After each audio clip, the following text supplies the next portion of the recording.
Hello and welcome to the second subpool. Here we mostly have some familiar names that you will have seen. Unfortunately for Hadron, this is his second tournament, but the neophyte pool was full and he was the last of the first and second submissions. So he kind of got bumped into a normal pool. But we will see how that ends up playing out for him. But he is going to run the gauntlet first. So we've got HadronZodiac with his Zesthpasia or Zesthpasia.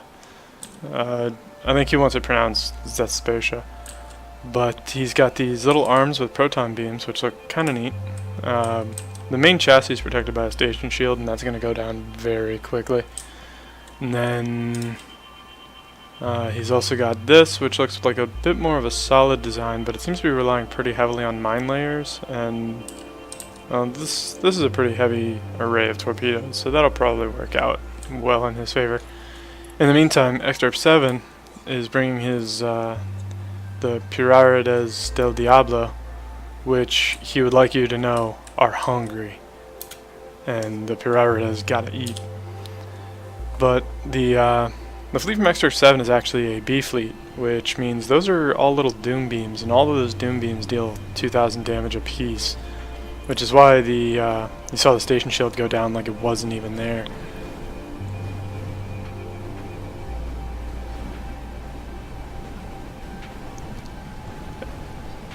Yeah, I do like the Spaz looking ship. Honestly, well no, Spaz is super breakable too. I was gonna say Spaz tournaments would be neat, but Excerpt 7 takes round 1. The laser ship from Hadron never really got a chance to do anything in the previous round, and it looks like it's gonna get cut down pretty quickly in this one too. All those doom beams, they get results. It is hard to deny. And Excerpt 7 has had a few iterations of this fleet to get everything working according to plan, but Excerpt 7 takes the match. Next we have HadronZodiac up against Icemourn, and Icemourn brought these devils, which have a bunch of melee spikes in the front, some space armor, and a fair number of cannons, but let's see how they do. They've got a good bit more maneuverability than we see out of a lot of things. But they have a lot of turning thrust, which, as you can see on the one ship, ended up making it just completely flip around. But all those annihilators cutting in from the side of the larger ship from HadronZodiac are going to be a bit of a problem for it.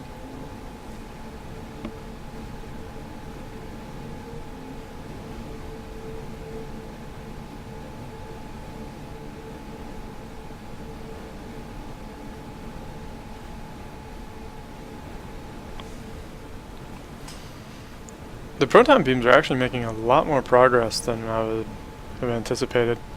I've not been able to get any real good kind of results out of proton beams on my own, but I haven't really tried to use them in a trapper-like design either, so that might be part of it.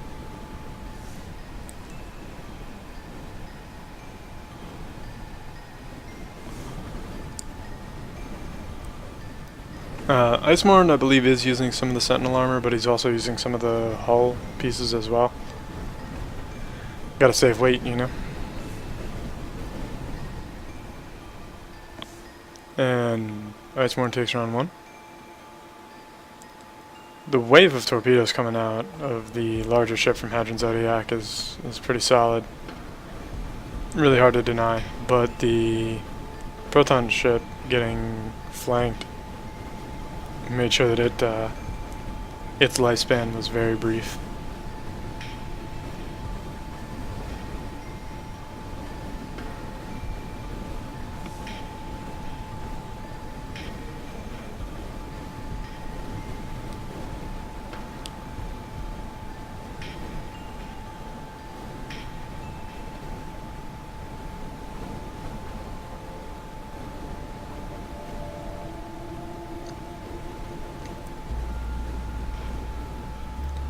A pretty good showing from HadronZodiac, but it does look like this round is going to go in favor of Icemourn as well.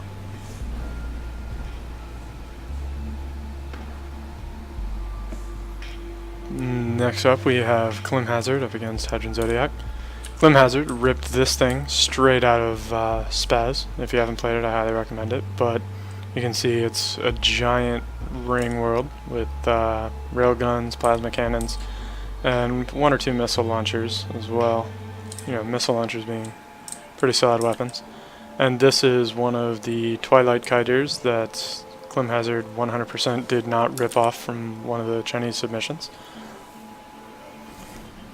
But let's see how they go. The larger ship will be very vulnerable to those torpedo volleys if they are finding themselves on target, but it does look like the torpedo ship is going to be firing at the kiter instead. And kiters do a much better job against torpedoes than giant blocks of armor do. But let's see how they go. It looks like Hadron's Trapper is going to get taken apart by the kiter. I don't think it has any really good options for dealing with a ship like that. Let's see how those torpedoes and mines end up playing out now.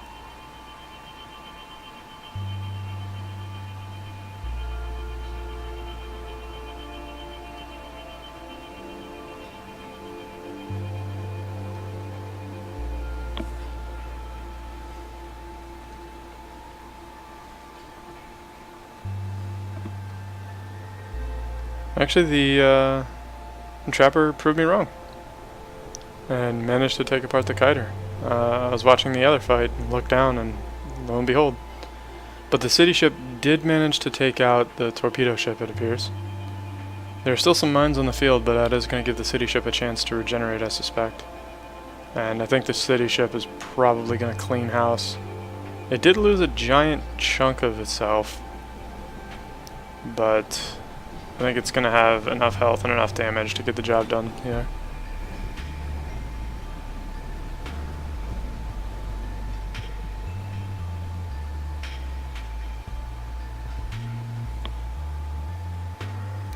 And moving in round 2, looks like we might see them split off and do the same duel that they just did a second ago. Or perhaps not. Perhaps they'll both focus down the CityShip, which will allow the kiter to just kind of do whatever it wants, which in this case is destroy the Trapper very quickly. The Trapper seems to be extremely vulnerable from the side. All of its important bits were back in this section here, which weren't really protected at all from any direction other than the front. But Climhazzard takes the match. So next up we have HadronZodiac up against Song Jiang. Song Jiang's been in several of the tournaments before, and I feel like something didn't load right with his fleet that I didn't notice. But these guys, big blocks of health, off-center guns, which we've seen from a lot of the Chinese submissions, and I suspect it will actually work out fairly well.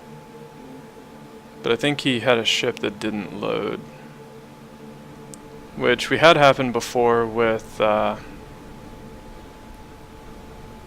submission in the bigger fleet tournament I held a couple months back.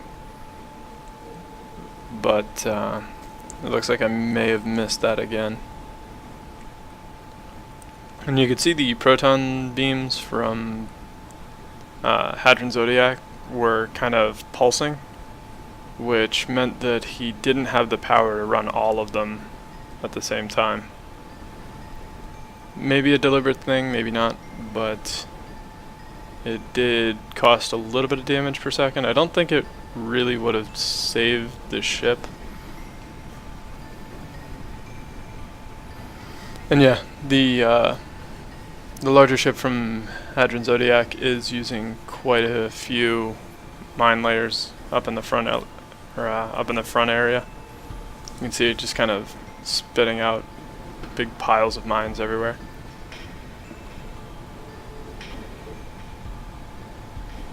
But it does look like Song Jiang's going to be taking this round as well.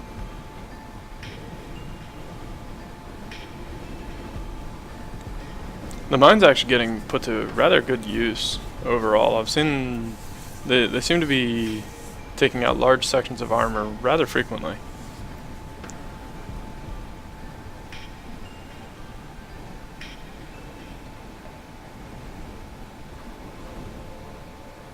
And Song Jiang takes round 1-1.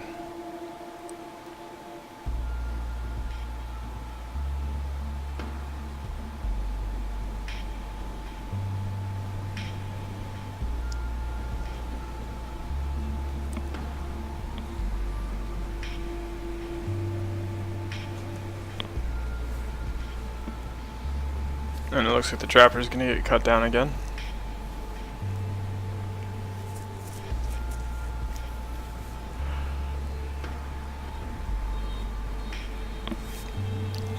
Yeah, Hadron's Trapper is pretty interesting, but it does seem to have some issues when it comes to not dying.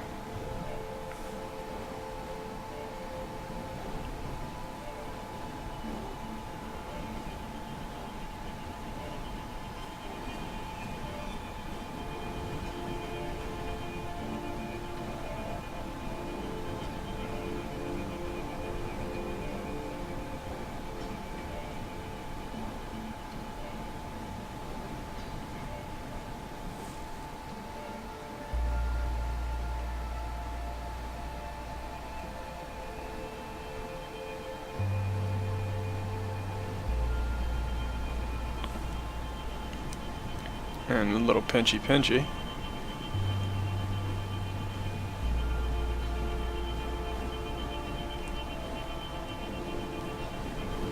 And it seems Song Jiang takes round 2 as well. So up next we have HadronZodiac up against Cosmic, which Cosmic, you can see, is deploying a bunch of spacers, which have a defense cannon on the front for maximum lethality. And let's see, what is this? A little torpedo drone with some rockets and some missiles. This is a mortar and burst laser ship. This is going to be pretty useful against kiters, but less so against heavily armored targets. It'll probably just get murdered. Plenty of missiles, and also plenty of missiles, but also a bunch of other stuff. Let's see how this goes. I think this one kind of relies on the AI behaving for Cosmic. If the AI behaves, he's going to do very well. If the AI doesn't, then he's just going to face plant and get wrecked.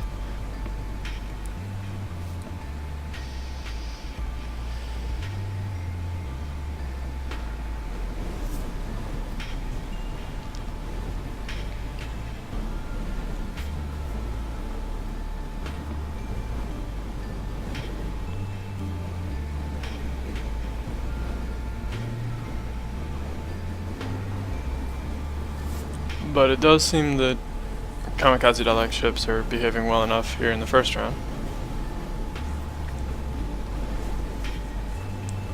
giving the guns on this ship the respect that they deserve.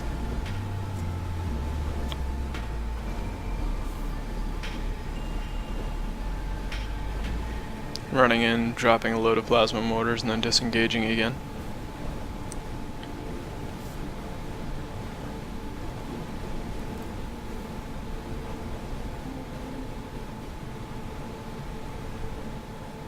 And Dalek takes round 1.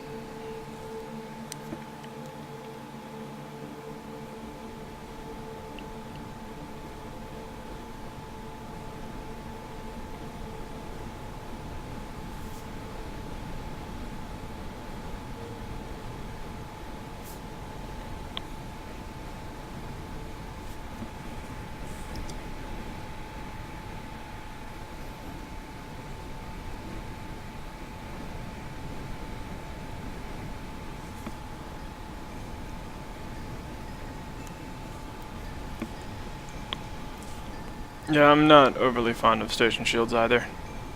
They're way too expensive for what you get out of them.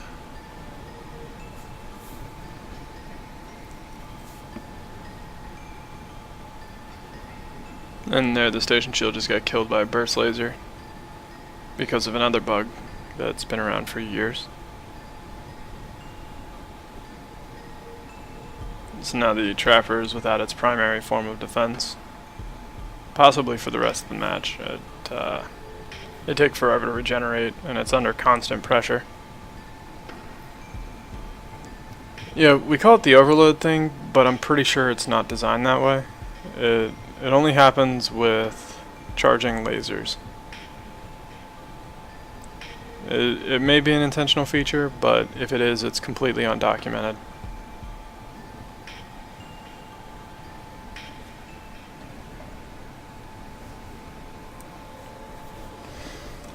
It's fine, Twilight. Trust your captains. That's why you made them captains, right? Yeah, honestly, that's one of the things I like to operate on is that if a bug goes unfixed for an extended period of time, it's no longer a bug. But now we have HadronZodiac up against sumplkrum. Sumplkrum brought some boobs here. You can see spaced armor, asteroid thrusters, some guns here and there, but mostly just giant boobs. And then we've got these things, which are definitely not just going to blow their load all over the enemy fleet. But let's see how this goes.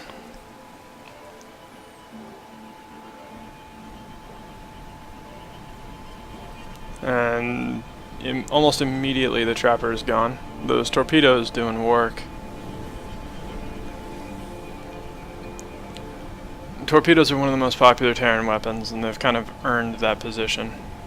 And they're certainly one of my favorite weapons in the game. Very cost effective, very good at drilling through basically everything.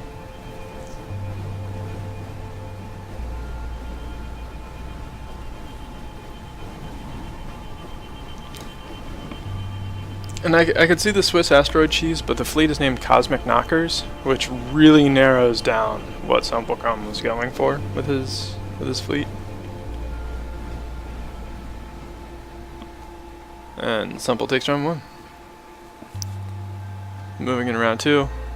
Round 1 we saw last time the trapper just instantly vanish, and it looks like almost saw it again, but one of the smaller ships from Subpool instead manages to get trapped.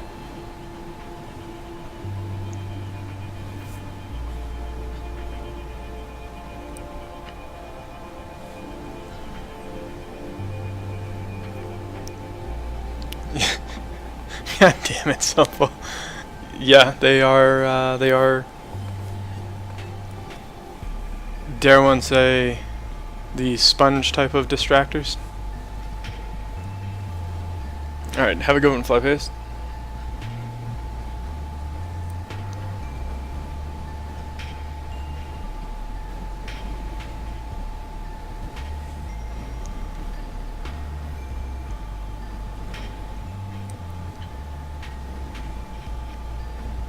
Those mines are actually doing a surprisingly good job of intercepting torpedoes.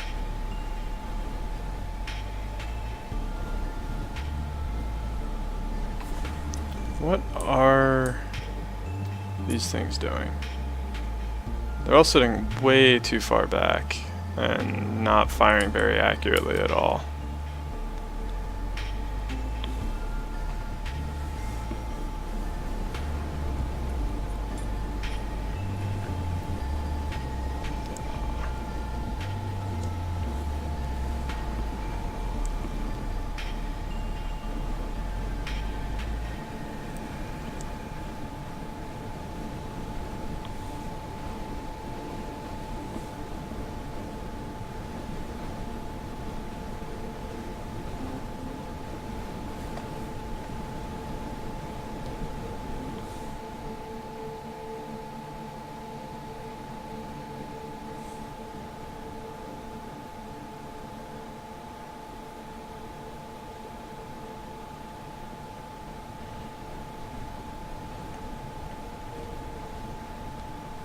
And that one might actually, there we go. Get some torpedoes in there. Do what torpedoes do.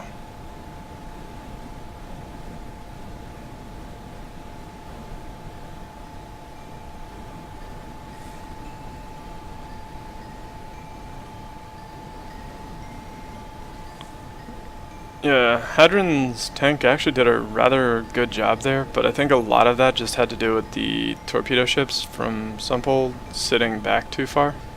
They were sitting back so far that the cone of fire that the AI uses was causing them to completely miss. You can see as soon as the torpedo ships got close enough to actually hit a target, things changed pretty quickly.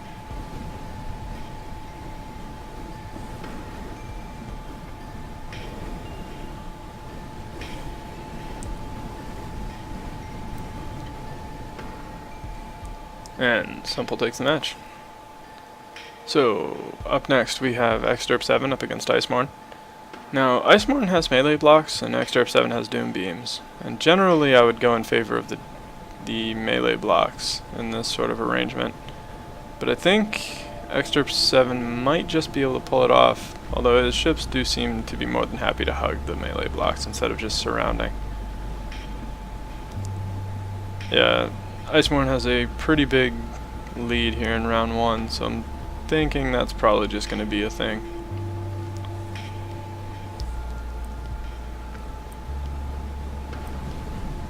Hugging melee blocks is ill-advised.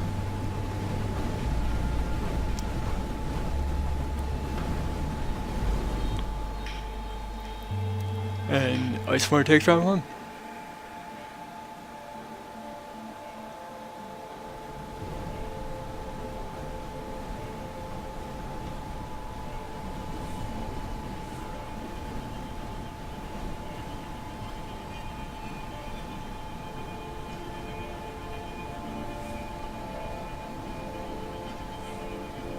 Yep, Sentinels are the king of the brawl.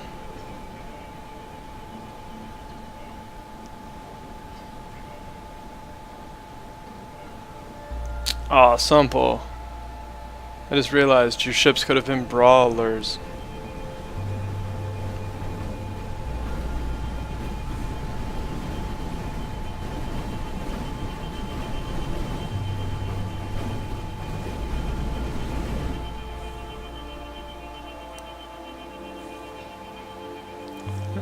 Next up, we have Zesthpasia up against Climhazzard. Here I feel like Climhazzard probably has an advantage, if only because the CityShip is so gigantic. Well, I don't know. The Pirarades are very hungry, and the kiter from Climhazzard does not seem to be able to get away from them. But that CityShip is very large.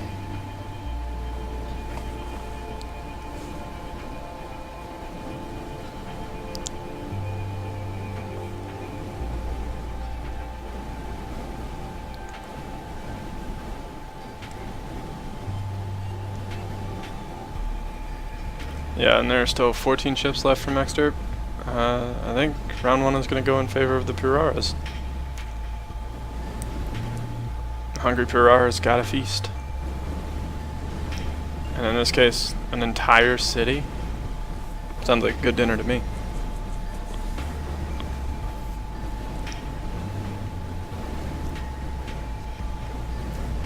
Oh yeah, a single burst laser like right in the middle.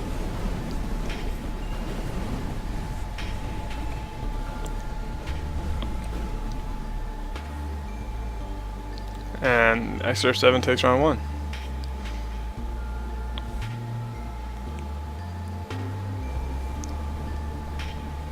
And honestly, I thought that round was kind of going alright for Climhazzard. I think Zesthpasia is probably going to take this one too. They already managed to engulf the kiter, which does not bode well. There's a lot of fast ships with a lot of doom beams.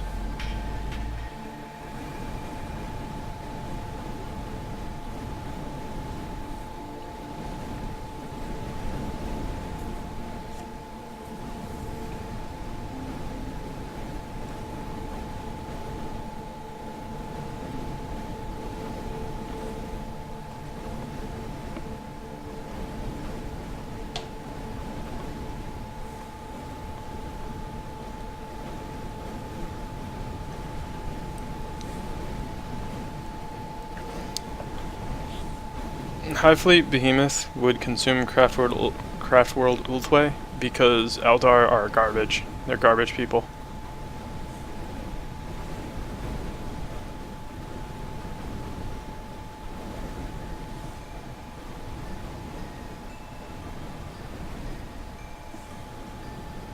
Actually, I think Climhazzard may have this. It doesn't really help that Excerpt 7 has one of his Pirarades just kind of like hanging out. Or 2 or 3 of his Pirarades just hanging out, staring at the city ship.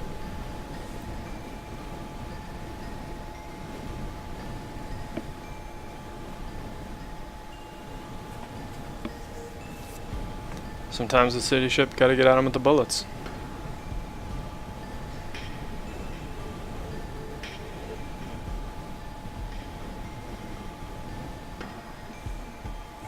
And Climhazzard takes round 2.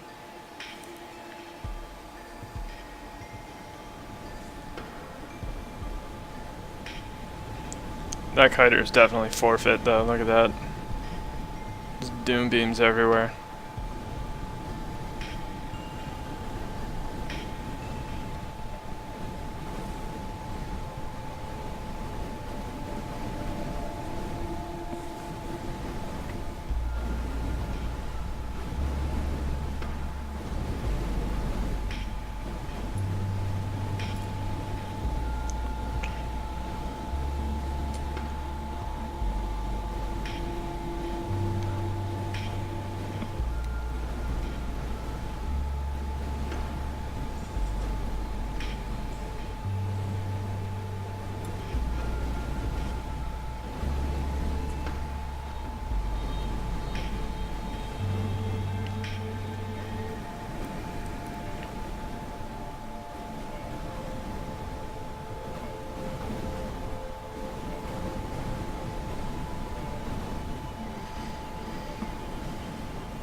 The city ship just refuses to submit though. Which is good, because, you know, the fate of the entire civilization rests in the city ship's hands. If it fails, their entire species dies. Yeah, this kind of stuff is why I don't like relying on extremely close range weapons. Because, like, there's no reason for them to sit back the way they are. And any halfway reasonable player would have driven them forward and started shooting.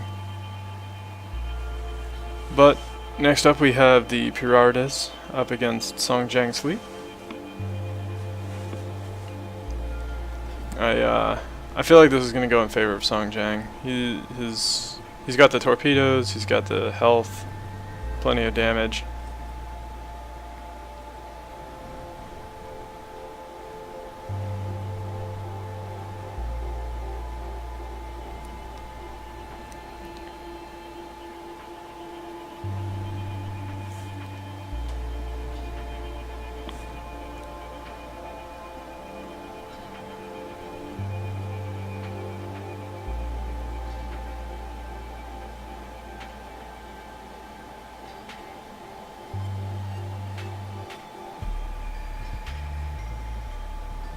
Yeah, something is definitely amiss. Excerpt 7 got 4,000 points for killing one of Song Jiang's ships. So one of his ships is definitely missing. And I'm willing to bet it's a radius thing. Which I caught a few of those during validation, but I guess I missed this one. My apologies to Song Jiang.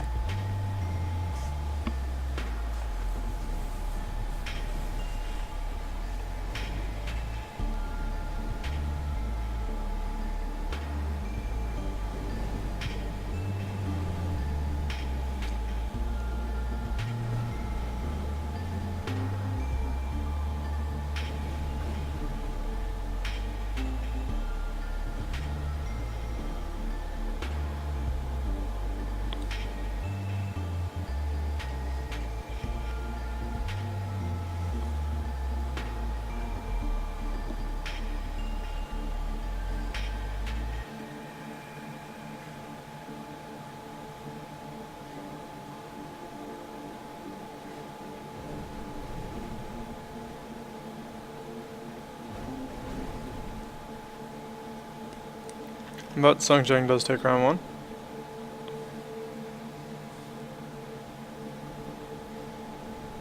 Yeah, it only had 6,000 points with 2 of the 3 ships dead, and these ships are all identical. So something is up. I think half of Song Jiang's fleet budget isn't even on the field.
Round 2 being rather close, though.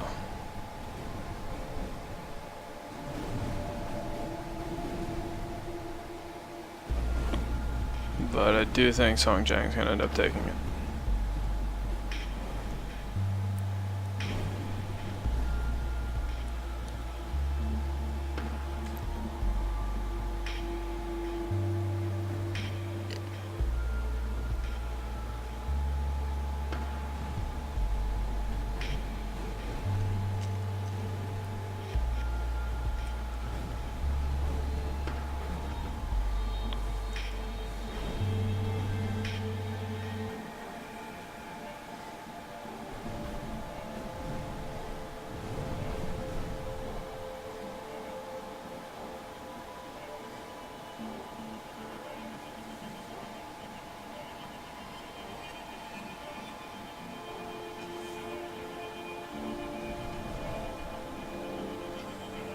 And Song Jiang takes the match. So next up we have Exterp 7 up against Kamikaze Dalek. And Dalek was, I think, saying that he's not feeling too confident in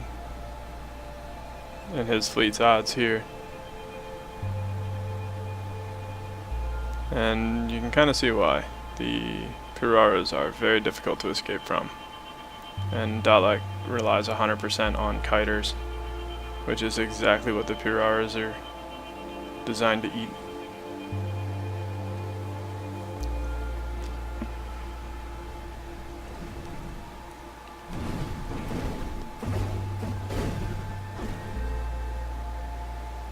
And Exterp 7 takes the match, or round 1.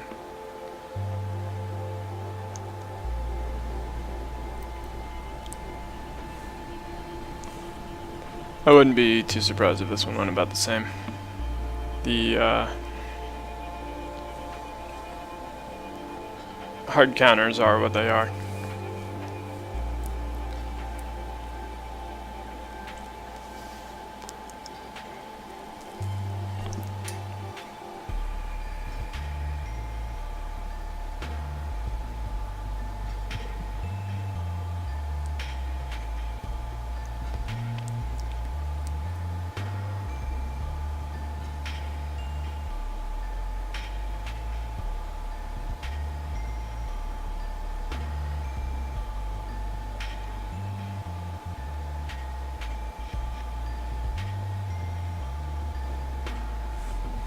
And Exterp 7 takes a match. So next up we have sumplkrum up against Exterp 7. I feel like sumplkrum have a bit more of an advantage here. He relies quite heavily on kiters, but he's also got some distractions in his fleet. And those torpedoes should make pretty short work of the B ships. And by hard counters, we mean basically if your whole fleet relies on kiting and somebody builds a fleet that's designed specifically to kill kiters, then you're kind of hard countered by that.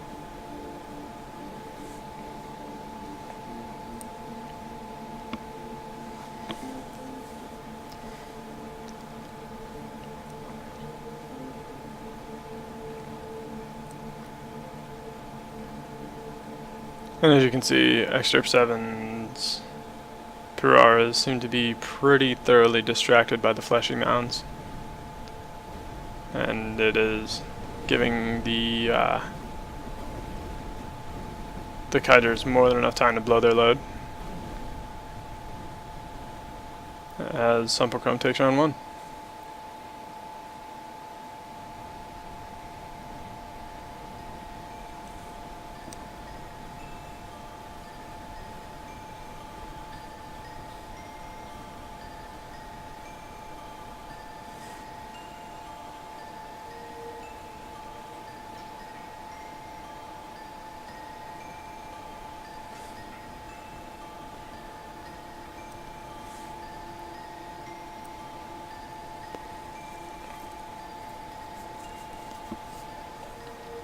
I mean, hard counters are kind of a murky thing in reassembly. But basically, bees that are really rush-oriented with quantum doom beams are a hard counter to kiters, in that they're super good at killing kiters and decent at everything else, but kiters basically don't stand a chance. Whereas, at the same time, you could say that, Tinkerel, anything, would be a hard counter to any other kiter as well. That sort of thing. There aren't too many in this kind of game, as compared to a lot of other games on the market, but they do exist here and there. Bees are one of the factions. Excerpt 7's fleet is made from bees, which tend to be close range and very fast.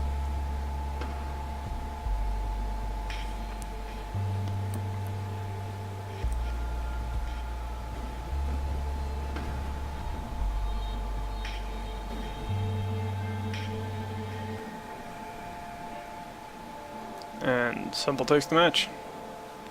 So next up we have Icemourn up against Climhazzard. I feel like Icemourn's fleet kinda needs to use those melee blocks to actually kill the CityShip.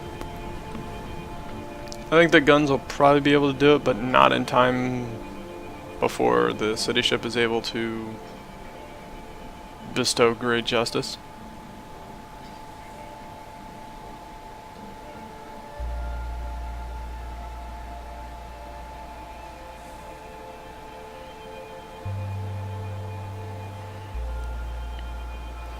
Climhazzard's kiter over on the side, though, managed to do some work. Bodes very well for Climhazzard. And you can see one of Icemourn's ships is sitting on the bottom right, being highly productive.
The kiter for Climhazzard actually having very good effect against this fleet. Just a lot of missiles.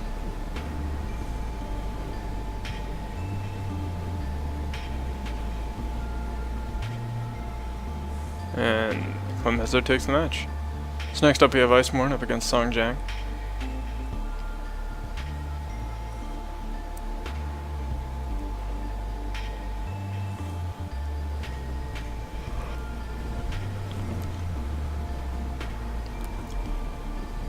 I suspect those torpedoes from Song Jiang are going to be very useful in this fight.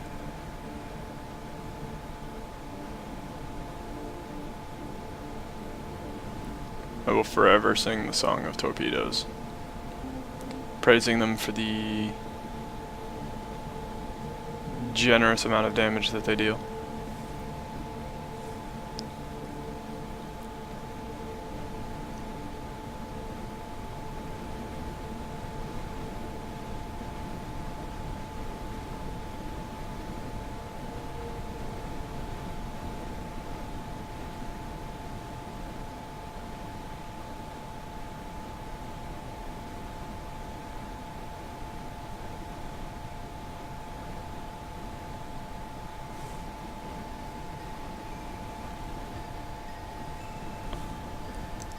The gaps in the armor like that are mostly to absorb splash damage.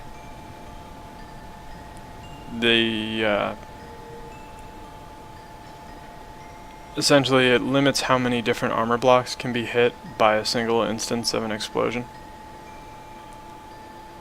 They can still be shot off, as you can see here, but they do increase lifespan against fleets and ships that primarily revolve around explosive weaponry.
And Song Jiang takes round one.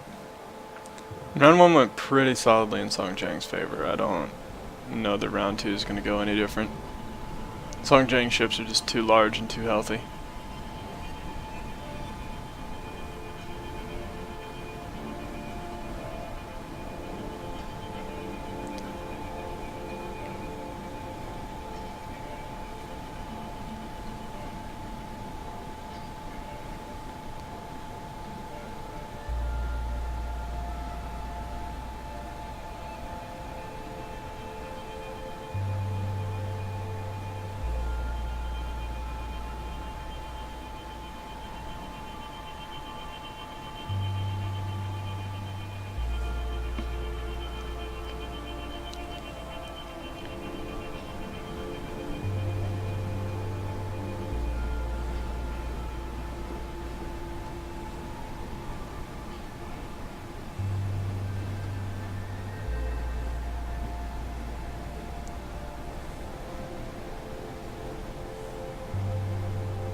Yep, two of Song Jiang's ships are down. This one is the only one still alive on the field. but it is doing a pretty decent job. It just needs to actually finish something off.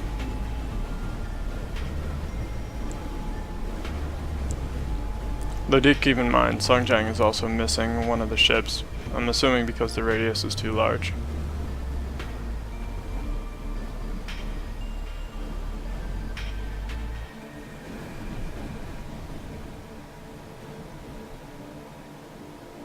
And Song Jiang takes round 2. So up next we have Icemourn up against Kamikaze Dalek.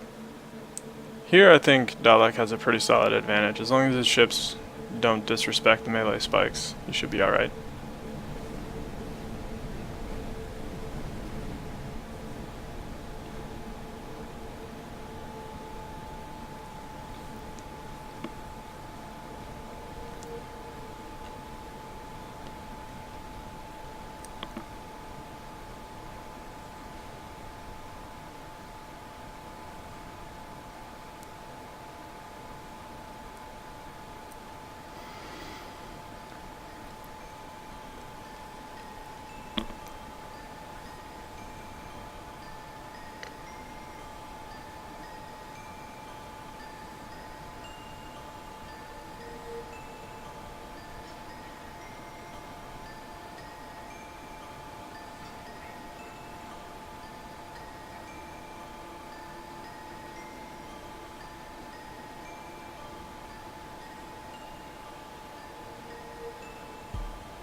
And you can see, thanks to a bit of disrespect behavior on the part of Dalek's fleet, it does appear that Icemourn will be taking round 1 with a pretty solid point lead.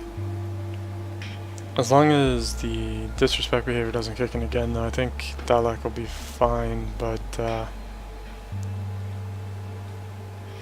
don't like putting too much faith in the AI.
Here though you can see Dalek's fleet behaving much better this round, and the score kind of reflecting that.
And still a point lead, although a narrow one in favor of Dalek, taking round 2.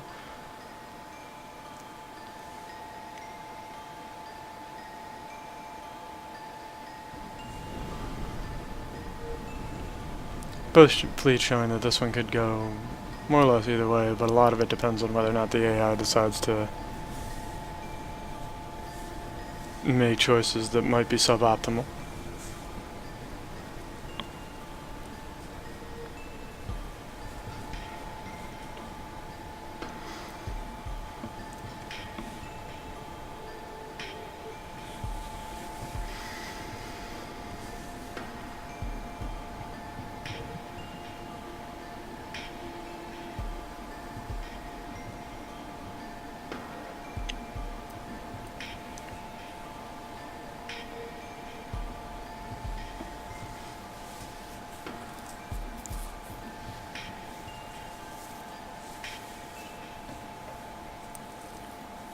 And down goes the largest ship from Dalek's fleet, which I think spells some bad news.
And Icemourn takes the match. And next up we have Icemourn up against sumplkrum. I feel like the torpedoes here are going to be a tremendous factor. As you can see, them already doing quite a bit of damage. The brawlers from Icemourn should be able to take out the distractors from Subpool pretty effectively, but I don't think they're going to be able to do a whole lot about the torpedoes.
And as anticipated, you can see the torpedoes are just too much for Icemourn's fleet.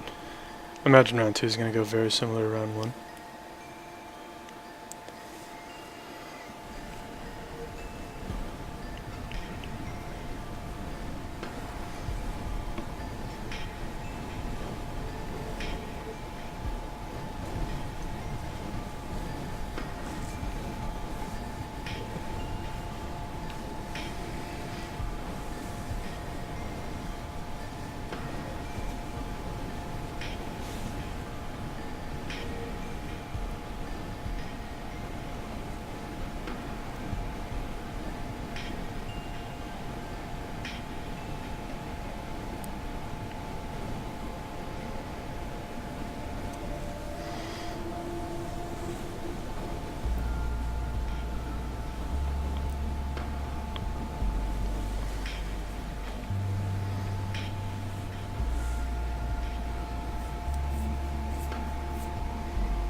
And sumplkrum takes the match.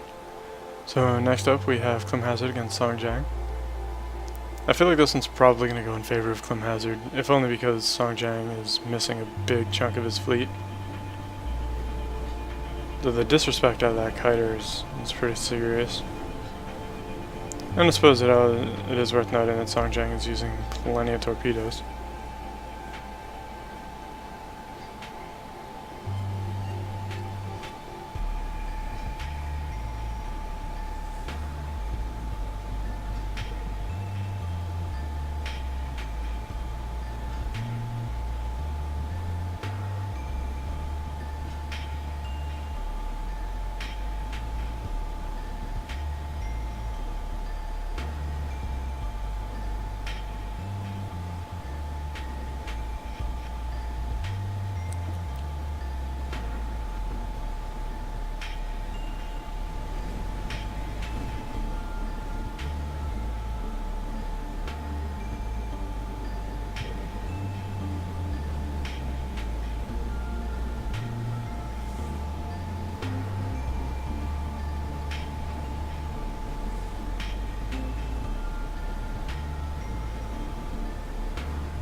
I'm not entirely sure this kiter is going to be able to get enough points on the board. Because I think at this point it actually needs to kill And I don't think it's going to be able to burrow through enough.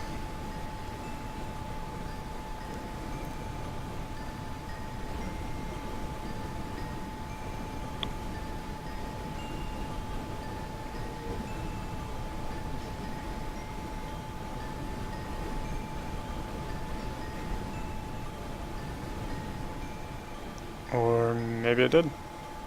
And yeah, you can see Song Jiang is missing about 6,000 fleet.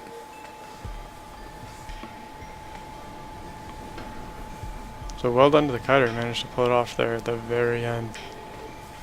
That one's right down to the wire.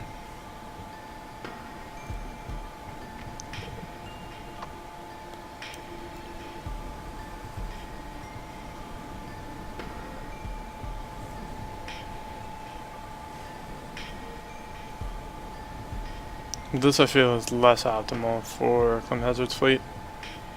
With the kiters sitting here engaging, that I think that means the CityShip is probably not going to last as long.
The CityShip is actually holding on a lot longer than I was expecting it to.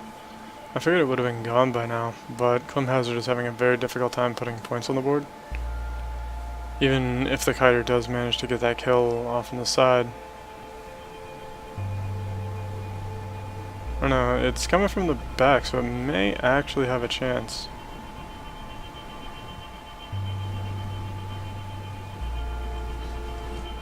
Just the one ship left from Song Jiang and 30 seconds on the clock. The kiter may be able to get it coming in from that angle. Very close fight between the two of these. I think if Song Jiang had his full fleet, Climhazzard may not have won those.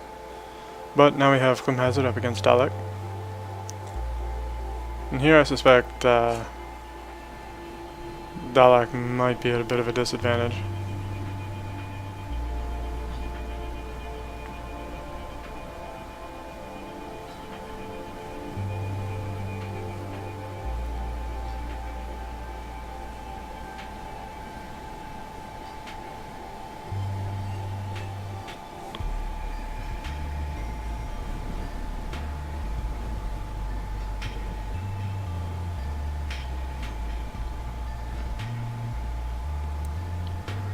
And yeah, the battle between the totally not stolen chassis.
And Alec manages to take out Climhazzard's kiter, which is going to give him a very large point lead.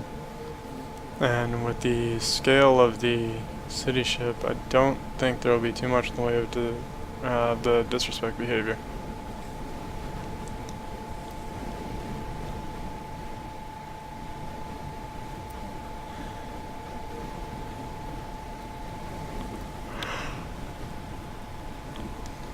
Or maybe we will. Who knows?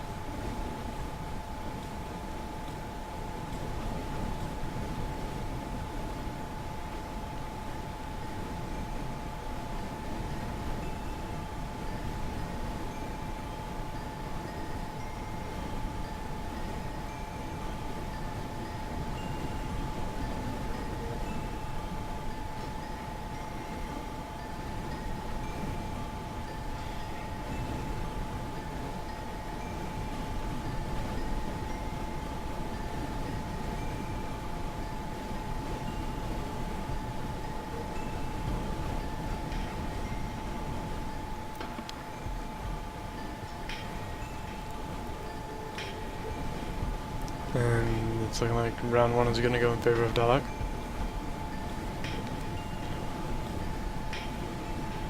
The kiter for Climhazzard hung on for a very long time, but ultimately I think the advantage of numbers for Dalek did kind of pay off. I was kind of expecting the concentration of firepower out of Climhazzard's fleet to have a bit more of an effect, but you can see the burst lasers cutting half of Climhazzard's kiter away rather quickly. It's not doing Climhazzard any favors.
And another pretty substantial lead for Dalek, but Climhazzard's a lot closer this time around.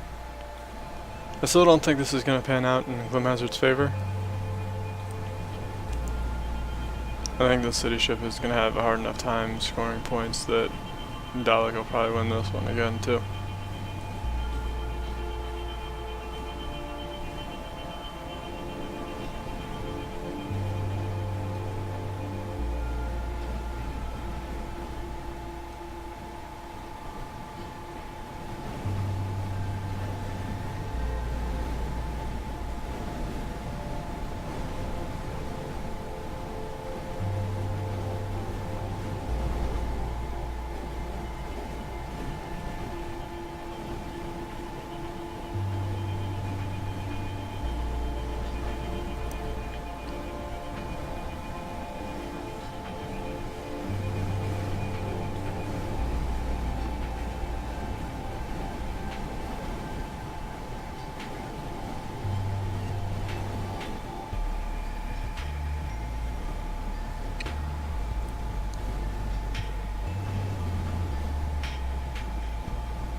And Dalek takes the match. Next up we have Climhazzard up against Sumplkrum. I feel like this one is probably gonna go in Sumple's favor. It's a lot of torpedoes, and the CityShip isn't terribly good at dodging torpedoes. Although the kiter might end up being a problem if it gets a hold of those smaller ships from Sumplkrum's fleet. And as you saw, the CityShip can deal with them pretty effectively too.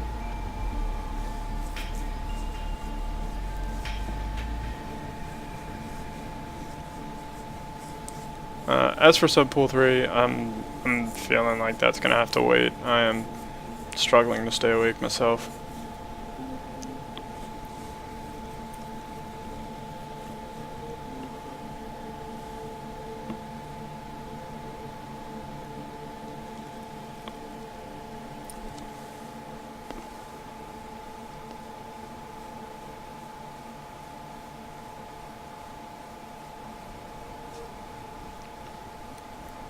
It does look like Climhazzard's going to be taking round 1 though. The boobs are pretty unable to deal with the CityShip. And the kiter did manage to get around and start killing some of the torpedo ships.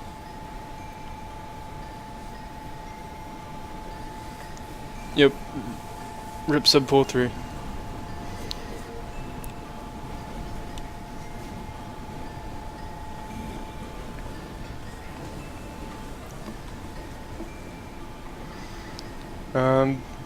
I don't know if I'll wait until tomorrow night or if I'll just try and get it done. I haven't decided.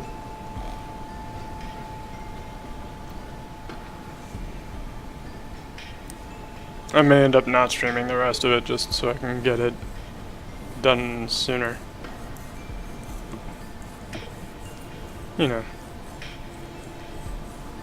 Just fit in a pool whenever I get the opportunity.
And it's looking like sumplkrum is going to be taking round 1.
Good night, Duke.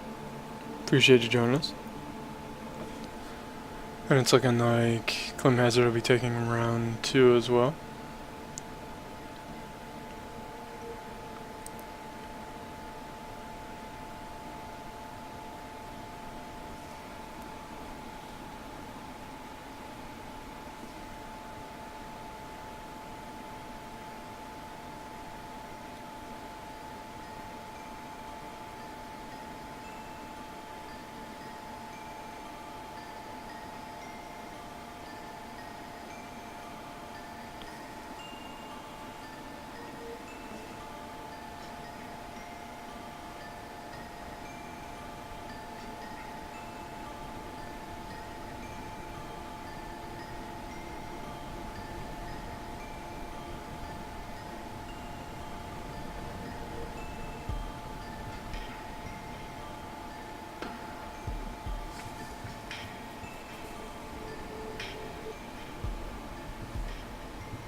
And Climhazzard tanks the match. So let's see.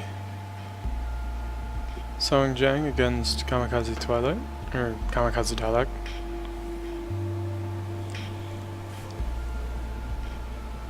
And I think with 5 wins, Climhazzard is pretty much guaranteed a spot.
And Song Jiang takes round 1 on points.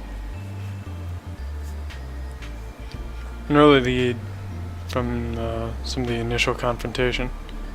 and a bit of the disrespect behavior. You can see the expensive ship from Diablo taking way more plasma shots than it really needs to. But the ships from Song Jiang doing a remarkably good job of cleaning up the spacers as well.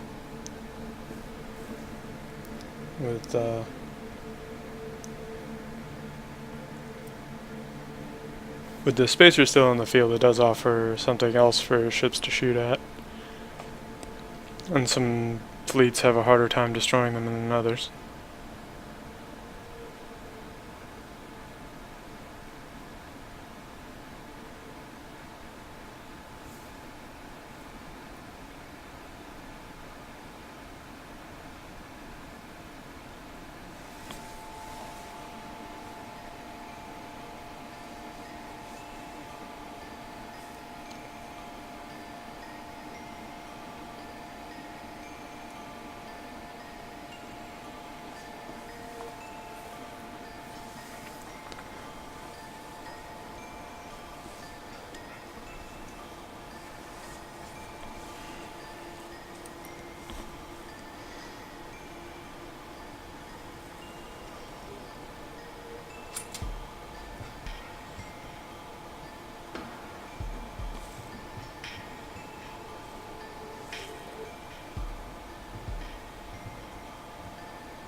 Yeah, these three ships from Song Jiang are doing well enough that I'm kind of thinking if he had a full fleet, he'd be a shoo-in.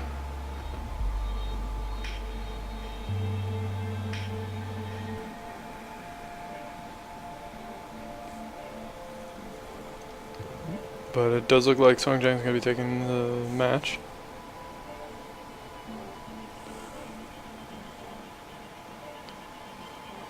Which puts him at 4 wins, up against sumplkrum now.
It does look like sumplkrum's fleet may end up cock blocking him though.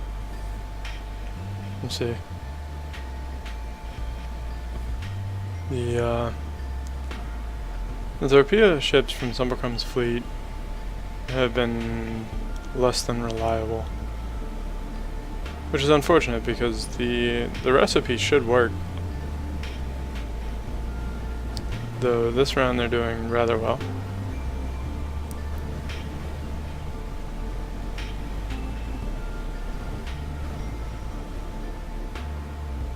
As Subpool takes round 1.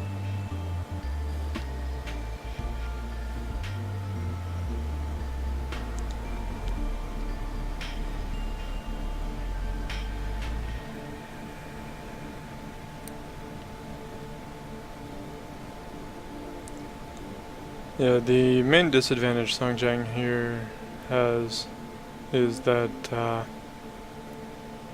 he can't really deal with the torpedo kiters nearly as effectively as some of the other fleets in the pool.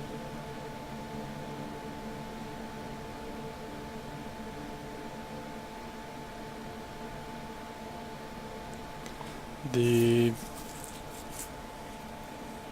kiters are going to just be very difficult for him to deal with. His only weapons are torpedoes and plasma cannons, which are all very good for dealing with heavy targets, but not so great at dealing with mobile ones. And as you can see, the ship from Song Jiang on the bottom of the screen is just kind of surrounded and helpless, waiting to die.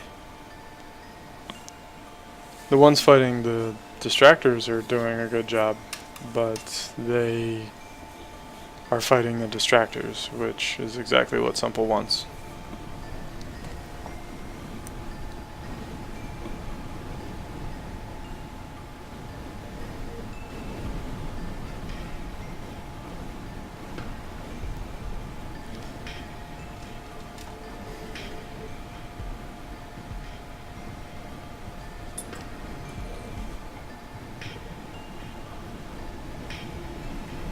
And yeah, I think the bulk of the Chinese competitors ended up in the first pool.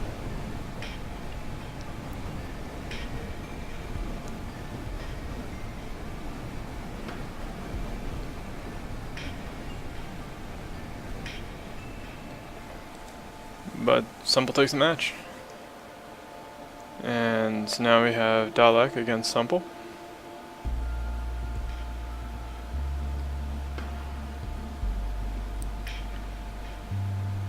Not really sure how this is going to go.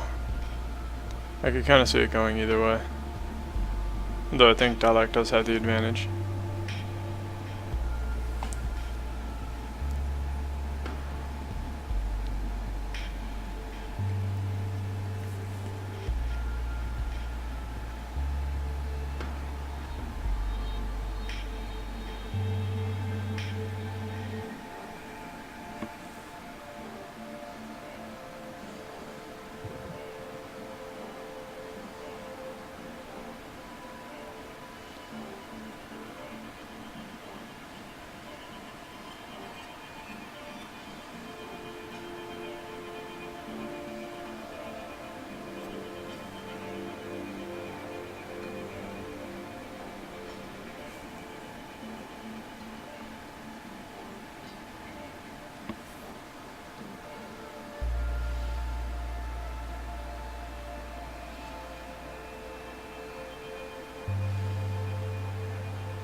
And Dalek takes on 1.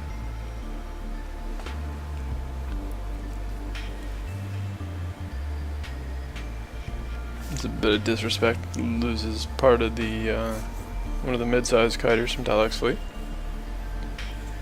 But not too big of a deal. You gotta love the spacers kind of just marching into death.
And with the way the scoreboard's looking, it seems like Dalek's probably going to be taking round 2 as well. Which I think still leaves us with a tie for first. Or for second, rather, in the pool.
And there it is.